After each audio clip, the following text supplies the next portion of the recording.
করবো সিমের বিচি দিয়ে দিলাম আমি রান্না করবো সিমের বিচি দিয়ে দিলাম অল্প একটু আদা রসুন বাটা দিয়ে দিলাম মরিচের ফাঁকি হলুদের ফাঁকি ধনিয়ার ফাঁকি দিয়ে দিব জিরার ফাঁকি এটা হচ্ছে কাঁচা জিরা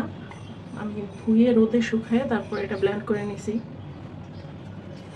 এই আদা জিরা আমি শুধুমাত্র সিমের বিচিতেই দেই আর কোনো সবজিতে আমি আদা জিরা ব্যবহার করি না শুধু সিমের বিচিতেই আমি আদা জিরা ব্যবহার করি এছাড়া অন্য কোনো সবজিতে আমি আদা জিরা ব্যবহার করি না কারণ করাটা আমি দরকারও মনে করি না তারপরে যার যার পছন্দ সে সেভাবে মশলা ইউজ করবে দিয়ে দিব সামান্য একটু পানি মশলাটা আমার খুব ভালোভাবে কষায় নিতে হবে তারপরে আমি সবজিগুলো দিব মাছ শাকসবজি যাই দিই আগে আমি মশলাটা খুব ভালোভাবে কষায় নেব এই যে আবারও লবণ দিতে ভুলে গেছিলাম মনে হলো তারপর দৌড়ে আসলাম লবণ দিতে প্রায়ই ভুলে যাই বিশেষ করে ক্যামেরা থাকলে লবণ দিতে ভুলে যাই কারণ লবণটা আমার হাতের কাছে থাকে না একটু দূরে থাকে